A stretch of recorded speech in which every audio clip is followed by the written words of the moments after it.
Alright, so here I am once again, living inwardly as a messiah unto myself, so to speak. Some sort of like a reflection or an echo into the one true purpose of creation. And what ultimately is the truth is that it's like scripture. It's like Freemasons and scripture, and then conformity religions and scripture. And the conformity scriptures are more or less wrong. They're more or less, they're more or less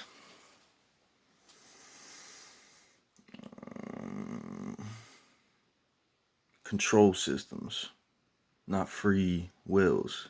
To be a Mason is to have a free will, to do works, and to be compassionate and kind and all that stuff, but to do works. And the ultimate path is to be a master Mason of scripture, of your own soul, a Mason of your soul, and to fall into the order of the brotherhood. And the Masons would say they are just organizing and putting together a thing that is just a reflection of what already was already created. And they just kind of create a friendship and a brotherhood to sharpen that knowledge and to learn. They themselves are on a learning path on how to be the wise wizard over reality, the wise ones over themselves. And if you're over yourself, then all others are transparent. You know them. If you know yourself, then you know me. If I know myself, then I know you. I just need to experience you for a little bit of time, and I know you.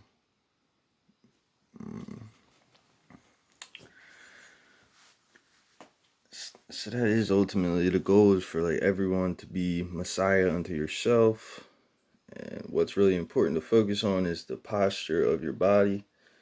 Like, you want to focus on your physicality and its livingness. You want to be strong, stretched, strong, flexible, beautiful, and you want to feel good. You want to feel good, you want to look good. And then you want to work on your mentality as well. You want to speak right and you want to act right with your mental. You want to have a mental map of self and universe. And the image that we live in, the image that God created for us, which is God created man in his image. This image is the mystical explanation of the soul that exists in all the mystery schools that developed out of the scriptures. And the mystery schools are more or less Masons, master Masons, workers trying to build the soul and blah, blah, blah. And then what a Messiah is, what the Messiah is to become this thing, to become kind and compassionate and wise and laid back and thinking, a thinker like Christ, but to also be fiery and go get. Christ wishes the world was already on fire, and he's deeply saddened that it's not.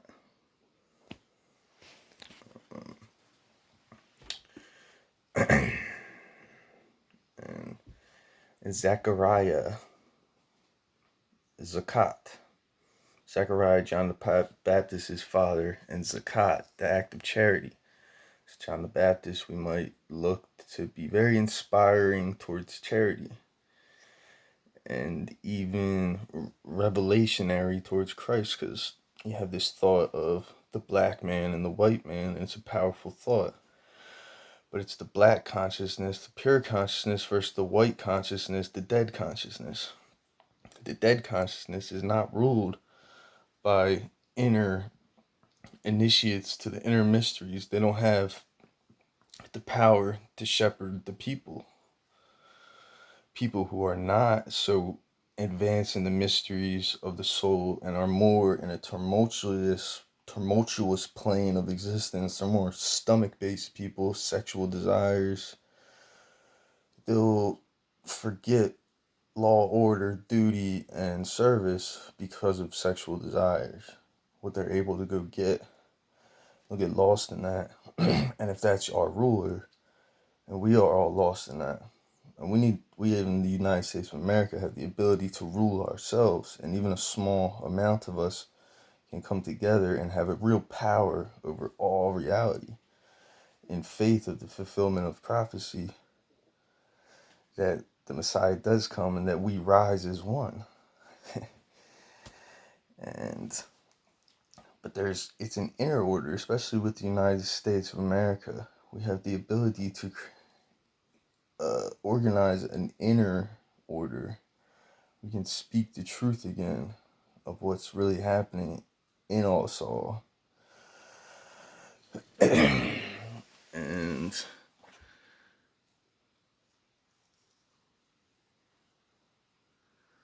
shout out to that, man. But I myself am in a struggle to get to the place where I can continuously cultivate this spirit and this self and head off upon this mission to inspire people, because I saw a new voice pop up, and it was great and wonderful.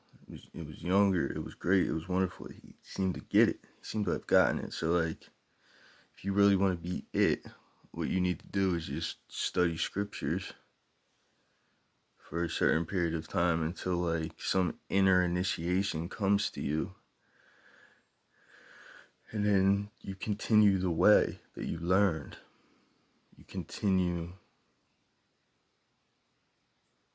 developing the many spheres and aspects of your soul, because they are a joy to do. It's a joy to be human, learn arts and sciences, appreciate them. It's a joy just to work hard and then have rest. I don't have rest right now because of roommate tension, to the point where I'm a young, active person, and I'm a active soul, and I'm active.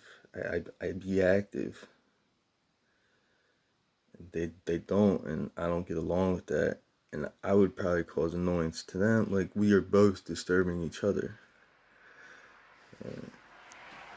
You know what I mean?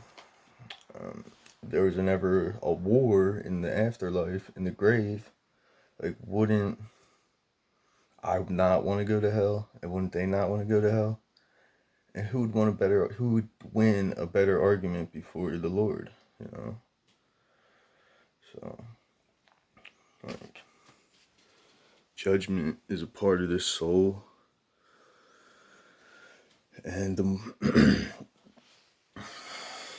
only true way to become the divine man is to study the wisdom in scripture a little bit, and then need to almost get the less than divine men to support us in having us rule everybody and not having one of them rule everybody.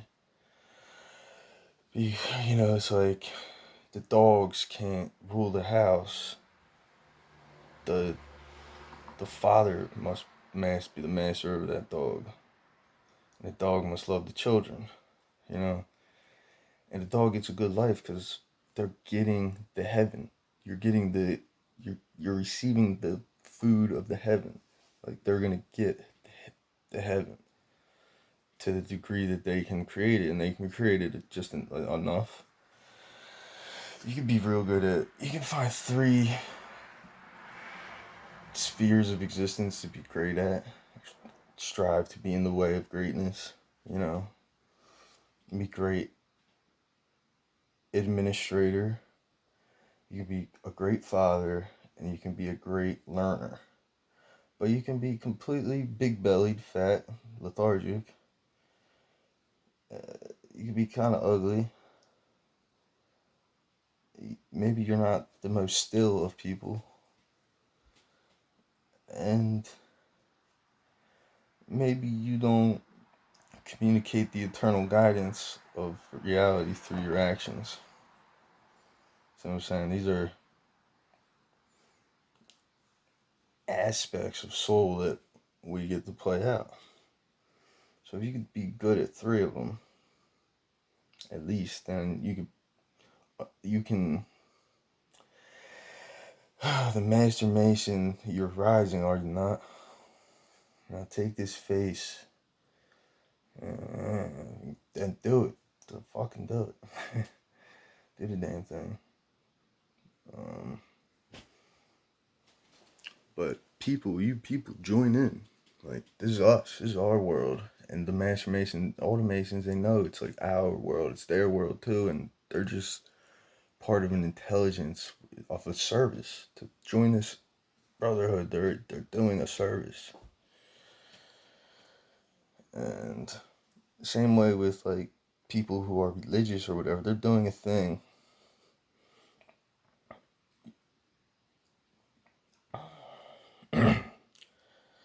they might be, they're doing their own thing, and they won't be hurt in the afterlife about it. They'll just have to be taught that they weren't appreciating this life to the fullest. That's all. But no evil, harsh punishments comes on the religious, so we let them be. But at a certain point, we speak out and say, "What are you doing? Your scripture is to guide my freedom, my individuality, and my community. Just and my manners."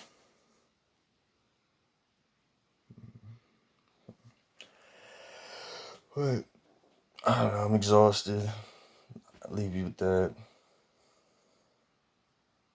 The Messiah does rise.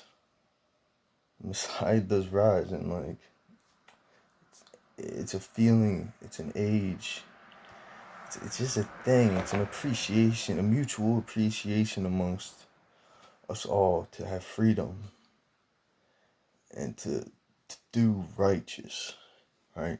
And to like taste wonderful and to like see beautiful and like to love beautiful. All this stuff, all this paradise, all this heaven. To cultivate and appreciate it is a duty, a responsibility. And if we don't fulfill that responsibility, it doesn't exist. It crumbles.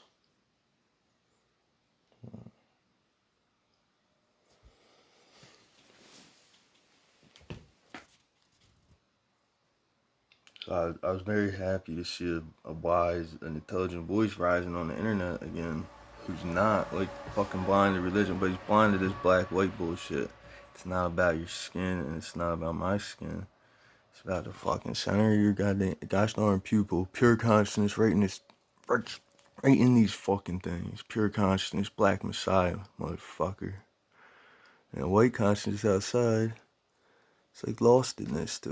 It's lostedness metaphor. It doesn't see shit, or maybe it does. I don't know what the white of my balls see. I don't know what the black of my balls see. I don't know the fucking anatomy of the eye right this gosh darn second. And it don't gosh darn matter.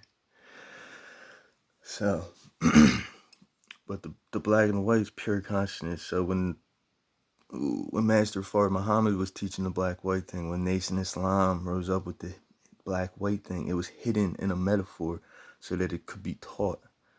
But it's the economy, the evil economy that has risen up. This evil economy has risen up. And this fucking stupid Babylon energy being just used everywhere freely without restriction. It is Deja. The Deja.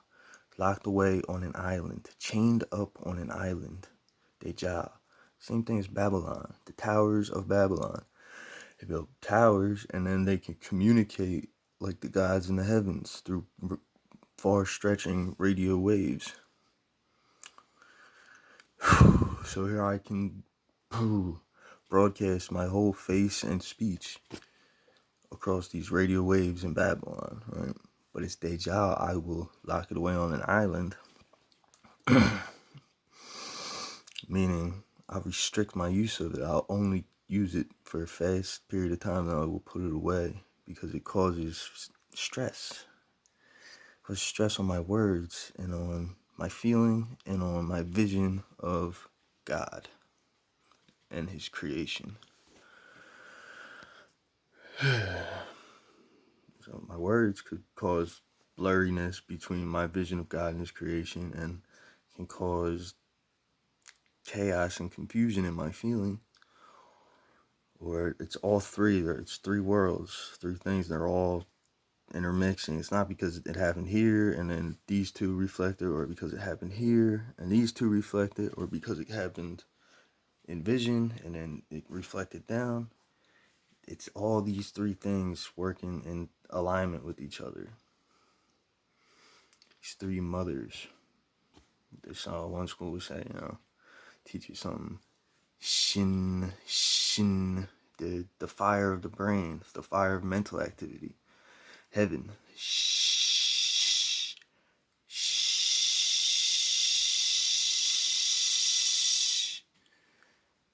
and then the belly of the beast, the water that we're made up of, and it's mim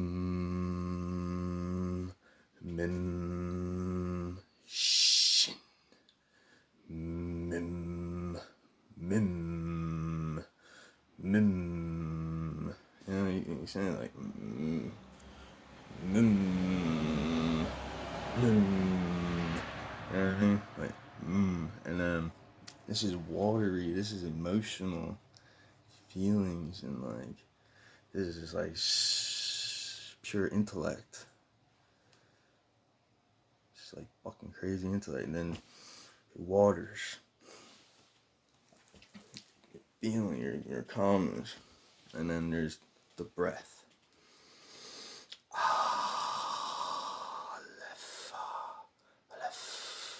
Aleph. But it's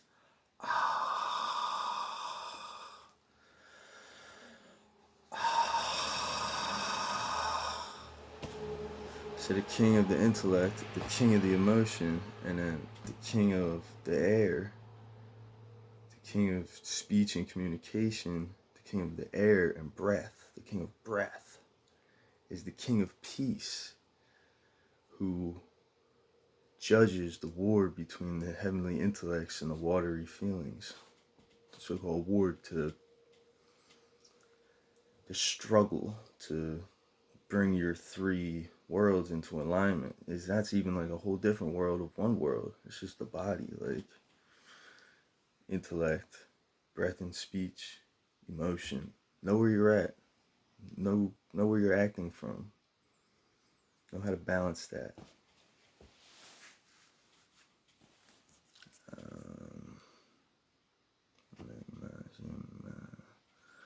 But then your vision of God and reality, right? Your vision you have right now, your words that you're using right now, your mental thoughts, your word thoughts, like when you're thinking in words and speaking and listening, your word, and then your feeling, your emotion. How's your body feeling? How's your diet? How's your water consumption? How's your sleep? Are you exercising? Are you stretching properly? Are you how are you? Let's see. And then if this emotional world is like in order and clean, and it's almost like you really when you really imagine that and then settle into it, it's really something. You know, your speech here, man, your intellect, you balance all these, and wow. But that's it for that. That's this for that.